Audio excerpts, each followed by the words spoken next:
السلام علیکم ناظرین، میں محمد اسلم حسین سیاست کی عالمی خبروں میں آپ سب کا استقبال کرتا ہوں۔ پاکستان نے ایک بار پھر ہندوستان کے خلاف ناپاک حرکت کرنے کی کوشش کی۔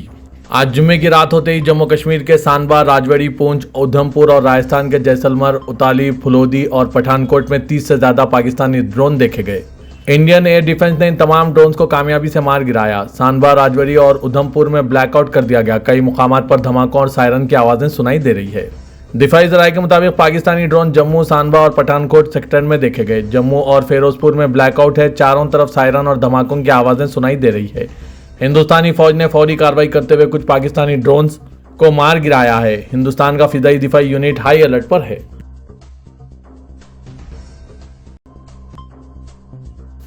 بھارت اور پاکستان کے درمیان جاری جنگ شدت اختیار کرتی جا رہی ہے۔ بھارت نے آج جمعے کے روز ایک بار پھر پاکستان کو مسلسل جھوٹ بولنے پر تنقید کا نشانہ بناتے ہوئے کہا کہ پاکستانی ریاستی مشنری غلط معلومات کی تلاش میں نئی گہرائیوں میں ڈوب رہی ہے۔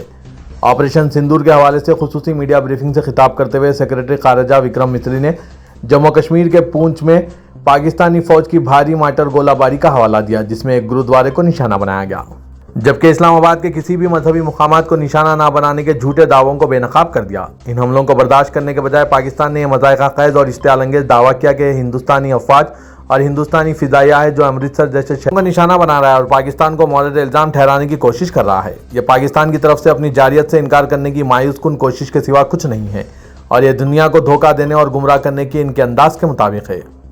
انہوں نے کہا کہ یہ کامیاب نہیں ہوگا۔ پونچھ کے گرودوارے پر خاص طور پر پاکستان نے حملہ کیا اور سکھ برادری کے کچھ مقامی افراد، جن میں گرودوارے کے ایک راگی بھی شامل ہے، اس واقعے میں اس حملے کا نشانہ بنے ہیں۔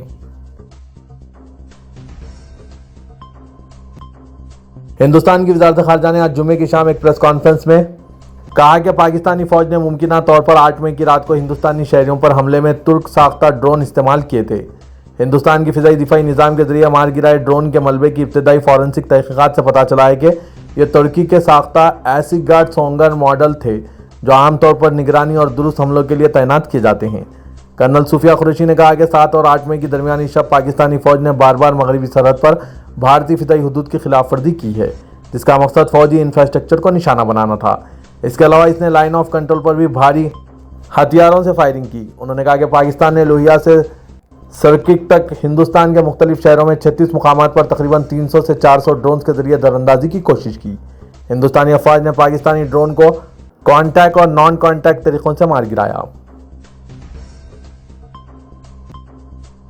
بھارت میں شہری ہوابازی کی وزارت نے اب ہندوستان اور پاکستان کے درمیان بڑھتی ہوئی کشیدگی کے پیش نظر ملک کے 24 ہوائی اڈوں پر گھریلو پروازوں کی نقل و حرکت پر پابندی کو 15 مئی کی صبح 5:30 بجے تک بڑھا دیا ہے۔ یہ فیصلہ سیکورٹی وجوہات کی بنا پر لیا گیا ہے اور ان ہوائی اڈوں سے پروازیں نہیں چلائی جائیں گی۔ اس اقدام سے حساس اور سرحدی علاقوں کے ہوائی اڈے متاثر ہوں گے، جن کی سیکورٹی بڑھا دی گئی ہے۔ ان میں جموں، شری نگر، لوہیا، جودھپور، امرتسر، چنڈی گڑھ، بھوج، جام نگر اور راجکوٹ سمیت دیگر ہوائی اڈے شامل ہیں۔ ویٹیکن نے اعلان کیا کہ رابرٹ فرانسس پریوسٹ امریکہ کے پہلے پوپ منتخب ہو گئے ہیں۔ ایک اعتدال پسند جو پوپ فرانسس کے قریبی تھے، جنہوں نے میں ایک مشنری کے طور پر سالوں گزارے، وہ کیتھولک چرچ کے 266ویں پوپ بن گئے، جس نے پوپ کا نام لیو 114 رکھا۔ کارڈینل نے دنیا کے 1.5 بلین کیتھولکوں کی قیادت کے لیے ایک نئے پوپ کا انتخاب کیا، جس نے آج ووٹنگ کے دوسرے دن سسٹین چیپل سے سفید دھواں بھیجا۔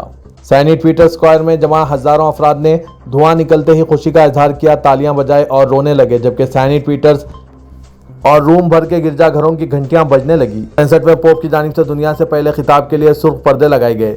بیسیلیکا کی بالکنیوں کو دیکھنے کے لیے لوگوں کا ہجوم چوک کی طرف دوڑ گیا۔ ارجنٹائن کے پوپ فرانسس کی جگہ لینے والے نئے پوپ کو لاطینی زبان میں ان کے منتخب کردہ پوپ کے نام سے متعارف کرایا گیا اور انہوں نے پہلی بار دنیا سے خطاب کیا۔ شمالی آئرلینڈ کے شہر بیلفاسٹ سے تعلق رکھنے والے 39 سالہ شیف جوزف برائن نے کہا کہ یہ ایک حیرت انگیز احساس ہے۔ انہوں نے AFP کو بتایا کہ میں زیادہ مذہبی شخص نہیں ہوں، لیکن ان تمام لوگوں کے ساتھ یہاں ہونے کی وجہ سے مجھے دھکا لگا۔ ایک پادری کسی کے کندھوں پر بیٹھ کر برازیل کا جھنڈا لہرا رہا تھا اور دوسرے نے خوشی سے ایک بھاری صلیب کو ہوا میں اٹھایا۔ اسرائیلی فوجی ریڈیو کے مطابق امریکی صدر ڈونلڈ ٹرمپ نے اسرائیلی وزیر اعظم بنیامین نتنیاہو کے ساتھ براہ راست رابطہ منقطع کرنے کا فیصلہ کیا۔ اسرائیلی فوجی ریڈیو کے نامہ نگار یانیر گوزین نے اپنے سوشل میڈیا پلیٹ فارم ایکس پر ایک پوسٹ میں کہا کہ ڈونالڈ ٹرمپ نے یہ فیصلہ اس وقت کیا جب قریبی ساتھیوں نے اسٹریٹجک امور کے وزیر رون ڈرمر کو بتایا کہ صدر کا ماننا ہے کہ نتنیاہو انہیں دھوکہ دے رہے ہیں۔ ایک اسرائیلی عہدیدار نے مزید کہا کہ ڈرمر کا حالیہ بات چیت کے دوران سینئر ریپبلکن شخصیات کے ساتھ لہجہ مغرور اور غیر تعاونی سمجھا گیا۔ عہدیدار نے کہا کہ ڈونالڈ ٹرمپ کے قریبی حلقوں نے انہیں بتایا ہے کہ نتنیاہو انہیں دھوکہ دے رہے ہیں۔ عہدیدار نے مزید کہا ٹرمپ کو سب سے زیادہ نفرت اس بات سے ہے کہ انہیں بیوقوف یا کسی کے ہاتھوں کھیلتا ہوا دکھایا جائے۔ یہی وجہ ہے کہ انہوں نے نتنیاہو کے ساتھ رابطہ منقطع کرنے کا فیصلہ کیا۔ روس اور امریکہ نے اقوام متحدہ میں اطمینان بخش ورکنگ روابط قائم کیے ہیں جس میں امریکہ کے مستقل نمائندے کی باضابطہ تقرری کی گئی۔ روس کو امریکی سفارت مشن سے مزید فیصلہ کن کارروائی کی توقع ہے۔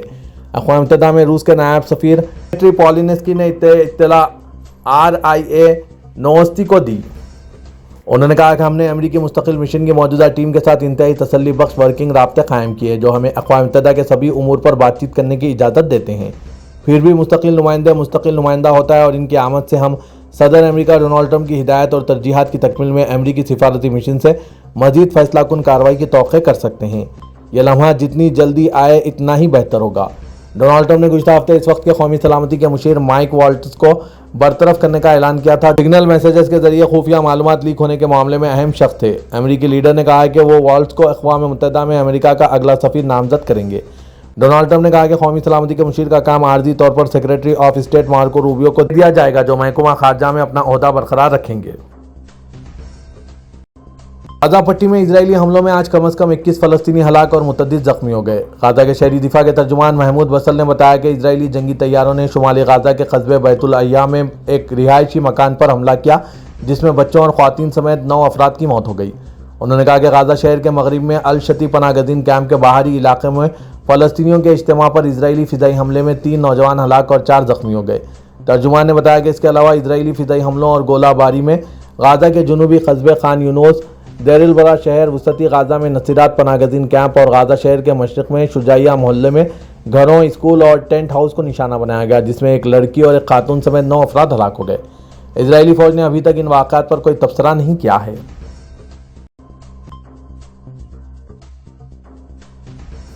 امریکی صدر ڈونالڈ ٹرمپ نے کہا ہے کہ چین کی مصنوعات پر ٹیرف 145 سے 80% کیا جا سکتا ہے۔ فرانسیسی نیوز ایجنسی AFP کے مطابق انہوں نے اپنے ٹروتھ سوشل پلیٹ فارم پر ایک پوسٹ میں لکھا کہ چین پر 80% ٹیرف مناسب لگتا ہے۔ چین پر امریکہ نے 145% ٹیرف لگایا تھا اور بعض اشیاء پر مجموعی ڈیوٹی 245% تک چلی گئی تھی۔ چین نے جواب میں امریکی مصنوعات پر ٹیرف 125% کر دیا تھا۔ ڈونالڈ ٹرمپ نے امریکی وزیر خزانہ اسکاٹ بیسنٹ کا حوالہ دیتے ہوئے کہا ہے کہ یہ اسکاٹ بی پر منحصر ہے جو اس ہفتے کے آخر میں جنوا میں چین کے نائب وزیر اعظم لی فینگ سے بات چیت کریں گے۔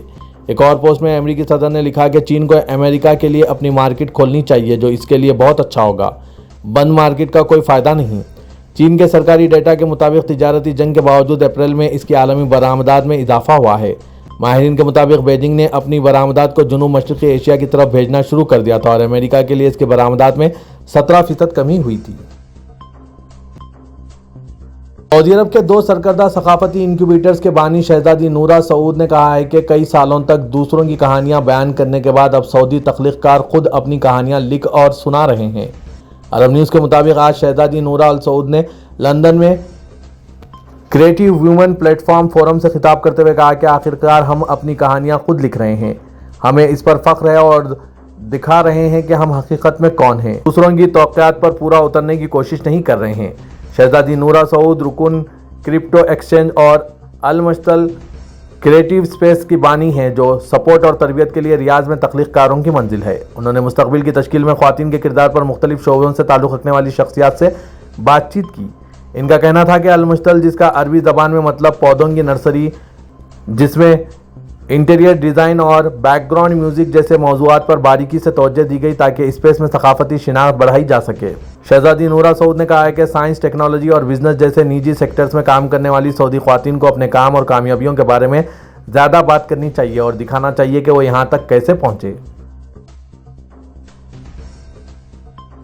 سعودی فوڈ اینڈ ڈرگ اتھارٹی نے بیرون ملک سے امپورٹ کی جانے والی بنیادی کھانے کی اشیاء کے لیے ضوابط کو اثر و مرتب کرنے کی تجویز پیش کی۔ اخبار 24 کے مطابق بیرون مملکت سے درآمد کیے جانے والے گوشت اور پولٹری مصنوعات کی ایکسپائری کی تاریخ کے حوالے سے نئی شرائط مقرر کرنے پر زور دیا گیا۔ تجویز میں کہا گیا ہے کہ مملکت میں لایا جانے والا کسی بھی قسم کا منجمد گوشت کے لیے ایکسپائری تاریخ کا حتمی تعین کیا جائے۔ جانور یا مرغیوں کو ذبح کرنے اور انہیں مملکت لائے جانے کا انتہائی عرصہ 4 ماہ سے زیادہ نہ ہو۔ مچھلیوں کی درآمدات سے متعلق تجویز میں کہا گیا ہے کہ بیرون ملک سے مچھلیاں درآمد کرنے والے اس پر کی یقین دہانی کرائیں کہ مچھلیوں کو پکڑنے سے لے کر مملکت کی بندرگاہ یا فضائی کسٹم پورٹ تک پہنچنے کی مدت 48 گھنٹوں سے زیادہ نہ ہو۔ ٹرانسپورٹ جنرل اتھارٹی کی انڈر سیکرٹری ڈاکٹر امیمہ بامسک نے کہا ہے کہ عنقریب ریاض میں خودکار ٹیکسی سروس کا آغاز کر دیا جائے گا۔ اخبار 24 کے مطابق ڈاکٹر امیمہ نے جدہ یونیورسٹی کے زیر انتظام مصنوعی ذہانت کانفرنس میں اسمارٹ سٹیز و سروسز کے عنوان سے ہوئے سیشن میں گفتگو کرتے ہوئے مزید کہا کہ مملکت میں ٹرانسپورٹ کے شعبے کو بھی مستقبل کے تقاضوں سے ہم آہنگ کیا جا رہا ہے۔ اس حوالے سے تیزی سے ترقیاتی کام جاری ہے۔ انڈر سیکرٹری کا کہنا تھا کہ ٹرانسپورٹ اتھارٹی نے نائب وزیر کی سربراہی میں کمیٹی تشکیل دی ہے جو مستقبل کے تقاضوں کو مد نظر رکھتے ہوئے کام کر رہی ہے۔ کمیٹی میں متعدد حکومتی اداروں سے تعلق رکھنے والے بھی شامل ہیں جو مملکت میں مستقبل کے تقاضوں کو سامنے رکھتے ہوئے حکمت عملی مرتب کر رہے ہیں۔